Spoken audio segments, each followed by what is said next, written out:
got this question recently. It's a really quick, easy video with a simple answer, but most people don't know it, and it's super important for anyone interested in religion or just history of the world. The differences between animism and polytheism, and I'm also going to put monotheism in there because it's relevant too. So this video is just quick with not a lot of sources like I usually do, but they're all things that I'm going to tell you already know. I'm just organizing it. Everywhere in the world, every culture, every people goes through this evolution from animism to polytheism to monotheism. It happens at different times in different places, and some places in the world it has still not happened, but at least in the West we have all gone through this evolution. But every single human was animist at some point. So what is animism? It's basically the belief that everything has a soul, or at least some sort of spiritual energy to it. Humans, animals, trees, plants, natural phenomena like the weather or the seasons, everything. Even inanimate objects like rocks, swords, ships, lakes, oceans. In animism, there are no inanimate objects. Everything is believed to be animate. That is where the word animism comes from. In polytheism, you all know this is simply the belief in many different gods, like our Norse religion, like the Greek, or the Roman, or the Hindu, or whatever else. There is virtually no difference in the beliefs between these two spiritualities, but the main and crucial difference is simply how these gods are perceived and treated. The phenomena that are referred to, they're exactly the same in both beliefs, but animist cultures perceive them as energies and spirits, and polytheists refer to these energies as gods. Really, deity is the correct word that applies to both of these beliefs, and that's what we should be saying. So the most interesting thing about how these deities are treated is the respect and fear that people have for their gods.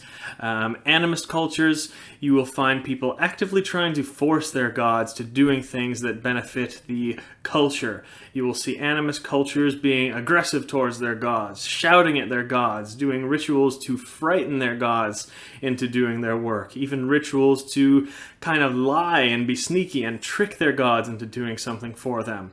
And in animist culture, you might find them shouting at the sky and shooting an arrow up in the sky to scare the sky god into making it rain. You might find them dressing up in disguise or doing like a mock execution in order to trick the gods into doing things for humans. There are thousands of rituals like this all over the world. Some of them are absolutely identical even when they're half the world away and many, many thousands of years apart. Eventually though, as a people evolve, they become polytheists. And they have the same animist spiritual energies here that are associated with inanimate objects and certain phenomena and energies, like trees, the seasons, the sun, the moon, thunder, mountains, all of those things. But now, from animism to polytheism, that's when those energies become gods, and they're worshipped with a lot more respect than they were in the animist beliefs.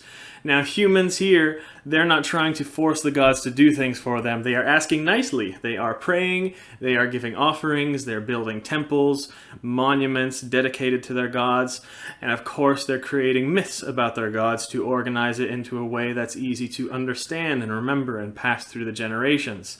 It's not even really a different belief system at all. They are just two different ways of looking at it. Here's the problem. When humans start to become polytheist, that is usually the beginning of the end. Within a few hundred years, that religion will be on its dying legs. Why? It's because building these monuments, telling these myths and these statues and idols, when you do that, the general public starts to lose understanding of what their gods really are. They look at their traditions and say, "Oh, why am I leaving offerings to this tree?" You know? Why am I pulling around a statue in some cart with a big cock on it? People start to question these things and why they're doing these animist rituals. Of course, at the time, the priests and religious leaders still understand the animist beliefs and traditions, that this yew tree that we're leaving offerings to is a spirit in that tree that helps us with weapons and combat, and that the statue of Freyr here represents the spiritual energy stored in the seeds and sperm, and it brings fertility. But most regular people, slowly over hundreds of years, start to lose the understanding. And the result is the third stage, and that is switching to monotheism, or just completely becoming atheist. Like I said, this process happens at many different times in the world. A perfect example for us is the Hellenic versus the Germanic world, our religion. So in the 1st century, we have both Roman and Greek sources saying the same thing, that the Germanic tribes did not see their gods as idols and worship them like that, but their gods resided in certain aspects of nature, like you see here. At this time, the Romans and the Greeks had lost their animist understanding, but the Germanic tribes still had their animist understanding. The Romans were still pagan at this time, but the religion was on its dying legs, and they became Christian just about 100 years later. The Germanic tribes still held on to their animist beliefs at this time. It wasn't until much later on, during the Viking Age, that they started to lose that. That is when we started to lose the understanding of our religion. People look, at the myths and the statues of the gods and some dumb ritual that they don't understand, and they think, oh my ancestors' religion doesn't make any sense. What is this? What a bunch of crap. Then what happens? A Christian priest comes into the village, your king accepts this new religion, and you say, well, Christianity is, it's a bit confusing, it doesn't make a lot of sense, but it makes a hell of a lot of sense than my ancestors' religion. I mean, I'm sitting here giving offerings to a tree, what the hell is that about? So that's when people convert and get baptized, and the rest of the story you already know up until today. So I know people like the Viking Age a lot, and it's cool because that's the age where all of the sources on our religion comes from.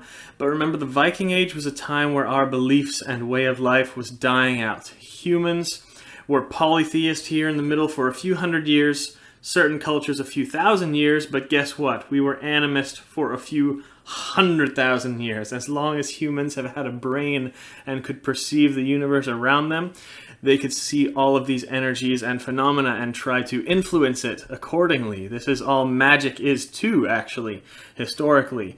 And animism has never died out. That's the good news. We still do these kinds of rituals today, like knocking on wood, or walking circles around the Christmas tree, or spanking your girl in the ass before you're about to get busy, These are all animist rituals. The animist beliefs is what we're trying to get back to, guys. Polytheism is cool because that's where the sources come from that we still have. We don't really have any records of what the religion was like before the Viking Age, but that's when it was the best. In my opinion, I think a culture's Bronze Age or early Iron Age was the best time to be alive in human history. It was right at the start of a transition from animism to polytheism. So we still had good understanding of animist beliefs, and we had good mental and physical health, but we also had pretty advanced understanding of the world and good enough technology to live comfortable lives. That is what we are trying to get back to. That's what I'm trying to get back to. I will be having a homestead and hopefully setting up a little village for us in the next 10 years to live this way. But hey, that's just me. That's the way I would prefer to live, the way we are meant to. But remember, we have been polytheist and even monotheist for hundreds or even a couple thousand years at the longest, but we have been animist for hundreds of thousands of years. Those things are still in our DNA. Even if you don't want to believe in animism, it will at least be better for the world and future generations if we did believe in animism. So that's all I have to say for today. My rant. Hope you learned something. Vi ses nästa gång.